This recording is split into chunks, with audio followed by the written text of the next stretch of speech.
Ousmane Sonko, le président du Parlement sénégalais, ancien proche du président Faye. La rupture entre les deux hommes avait provoqué un séisme politique dans le pays et la crainte d'une instabilité. Écoutez son interview.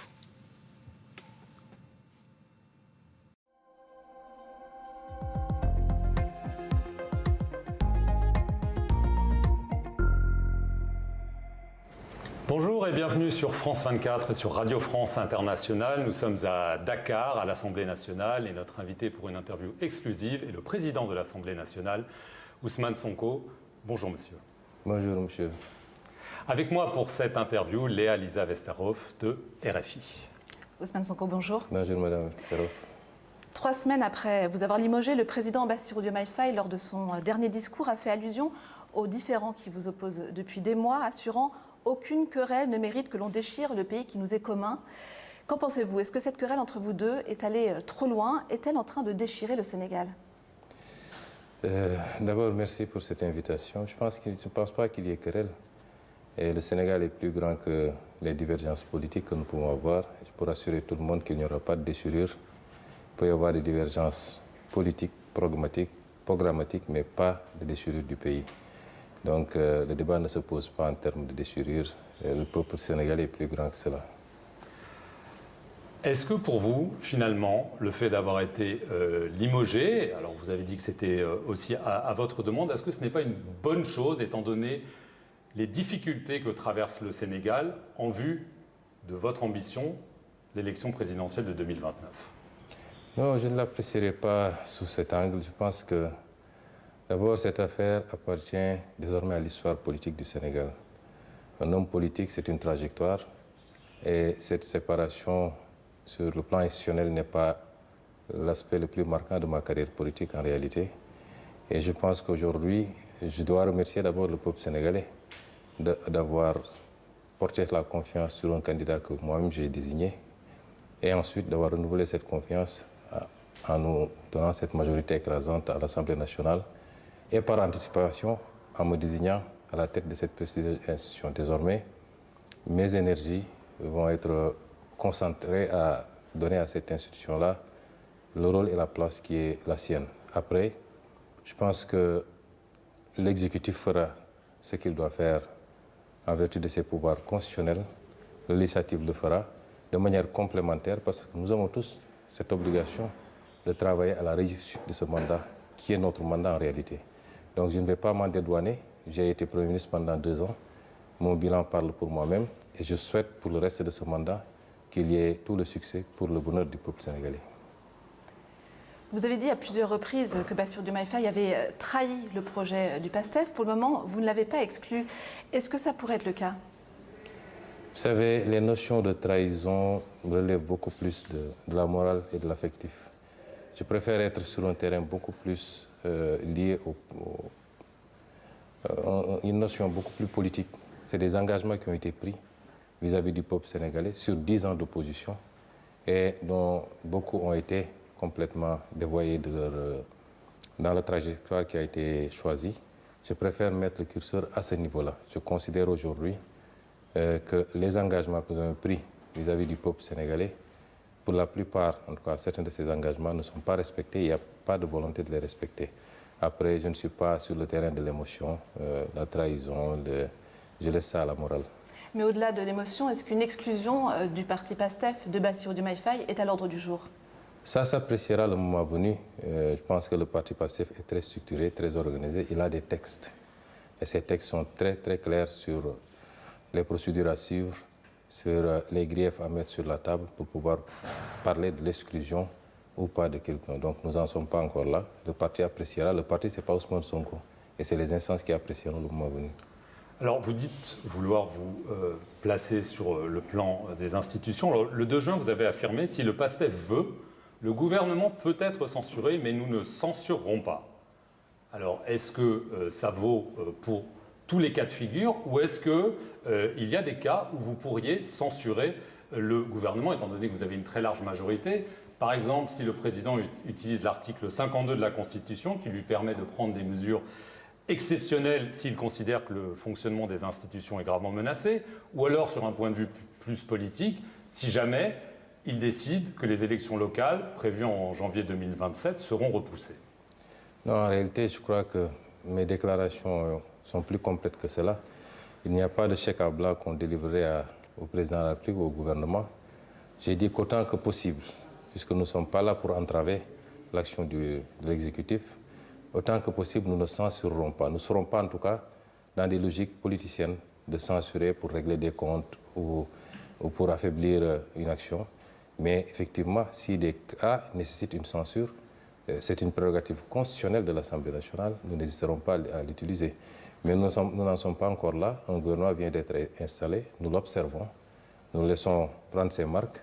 La situation du pays exige de chacun d'entre nous beaucoup de retenue, beaucoup de sagesse pour mettre en avant exclusivement les intérêts du pays. Après, nous sommes dans une démocratie. La Constitution a donné des pouvoirs à chacune des institutions.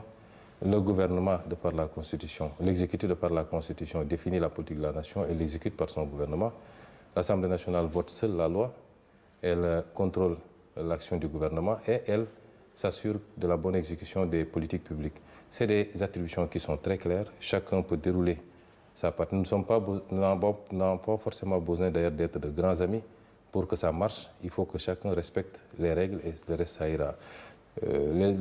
Gouverner par ordonnance, article 52, est une prérogative du président de la République qui est très bien encadrée. Donc, ça ne pose pas de problème fondamentalement. Et le report des élections? Nous n'en sommes pas encore là. Les élections ne peuvent pas être reportées. Il n'y a aucune raison valable pour qu'elles soient reportées. Elles se tiendront à date, je l'espère. Quelles que soient les manœuvres qui seront entreprises, les élections devront se tenir à date. C'est la loi qui encadre l'organisation des élections, qui impose au président de la République de prendre les actes qu'il faut. Je pense que nous avons jusqu'à mi-juillet comme dernier délai pour qu'il prenne le décret pour fixer la date des élections et plus tard convoquer le corps électoral. Nous pensons qu'il respectera ses responsabilités légales. Parmi les priorités du nouveau gouvernement, la gestion de cette dette colossale héritée de l'administration précédente, avec un risque majeur de défaut de paiement. Vous vous êtes toujours opposé à la restructuration de cette dette. Une équipe du FMI est attendue à Dakar cette semaine. Si l'exécutif décide de restructurer la dette, que ferez-vous? Vous savez, nous ne sommes pas dans des positions dans l'absolu figées. Nous examinons avec lucidité la situation. Le plus important, c'est que ce qui sera mis sur la table corresponde aux exigences du moment. Une restructuration sauvage, nous n'en avons pas voulu en tant que Premier ministre. Je m'en suis opposé durant tout le temps que j'ai été Premier ministre, considérant que les conditions n'étaient même pas réunies, puisque le pays n'était pas à défaut, parvenait à respecter ses engagements. Nos indicateurs étaient relativement corrects, nos perspectives de croissance également. C'est là où on a besoin de FMI. Le FMI, on en a besoin quand on est dans ces situations-là.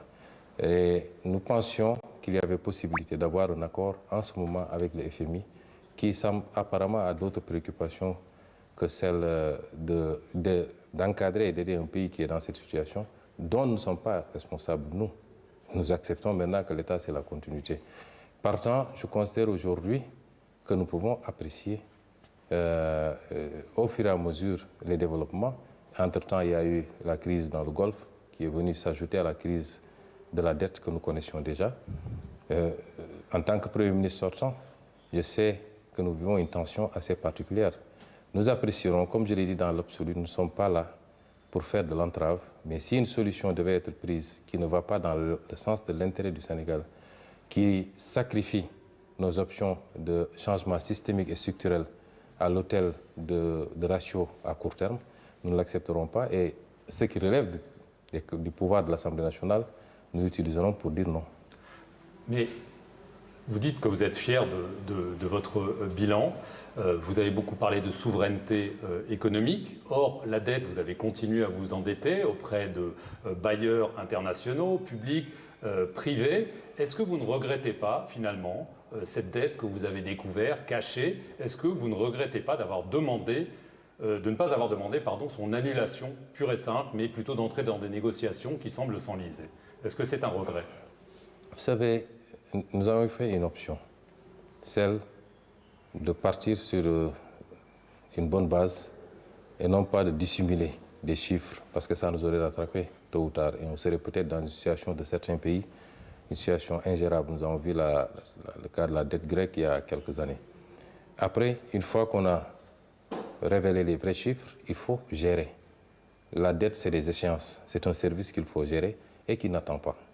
Et un pays qui se veut souverain doit rembourser ses dettes. Nous nous sommes donné une dette, elle se refinance. En réalité, dans tous les pays du monde, la dette, elle se refinance, elle se renouvelle. Mais vous auriez pu demander son annulation comme une dette odieuse. Oui, dette odieuse, vous utilisez le terme, je l'ai utilisé une ou deux fois.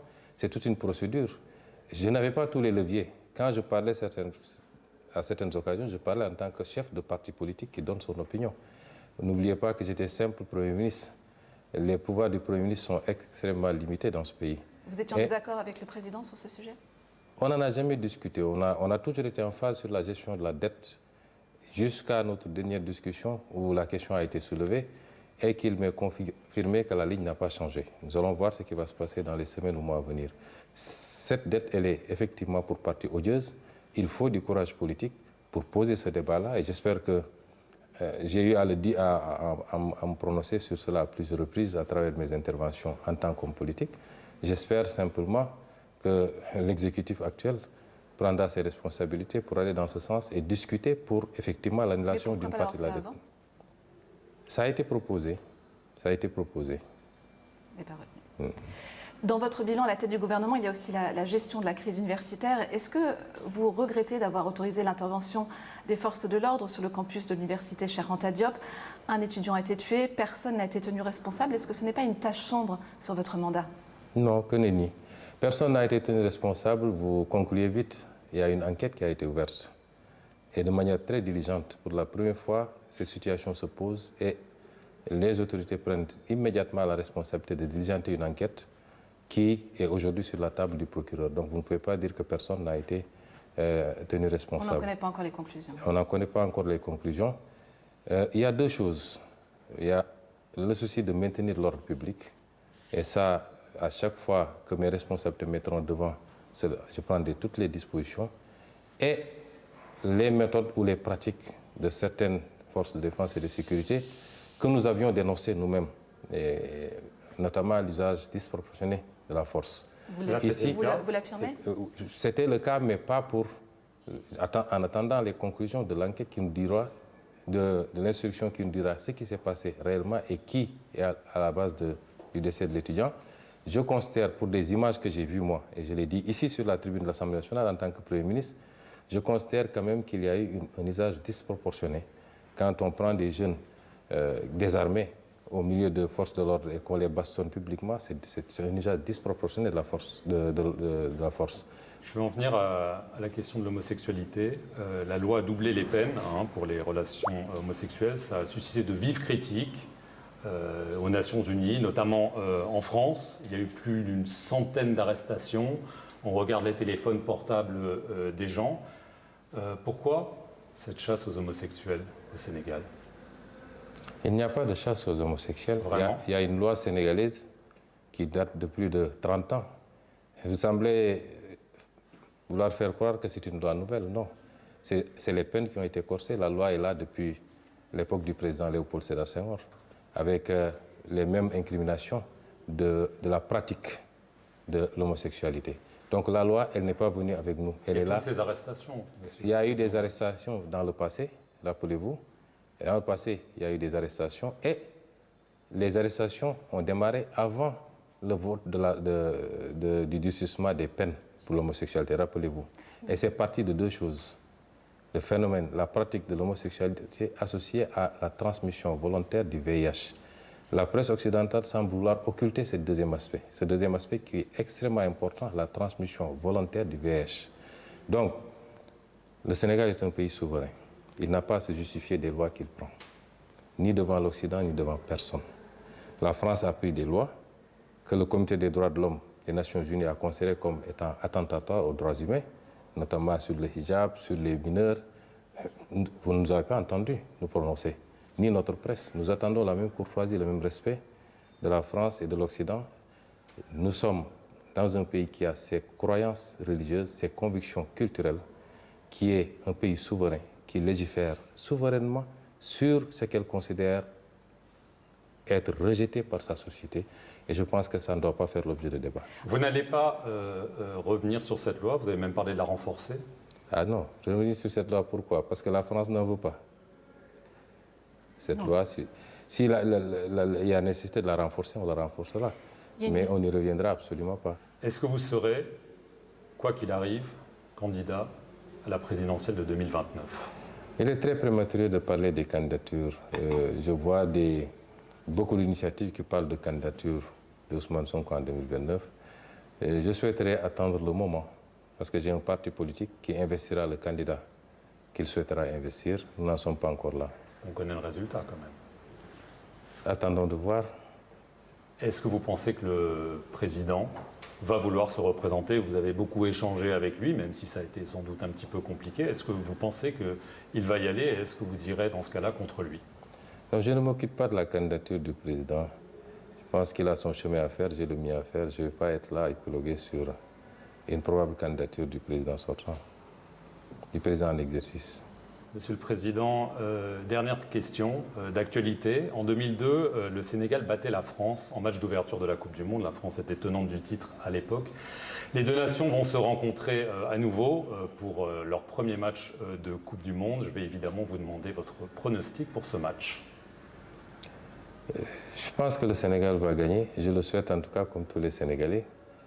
Et dans tous les cas, ce n'est qu'un match de football. Mais pour avoir une lecture politique de ce match, quel que soit le vainqueur, c'est l'Afrique qui aura battu l'Afrique. Et ça me ramène à une des questions dans les relations entre la France et le... Ce n'est pas une question, mais c'est une réflexion dans les relations entre la France et l'Afrique.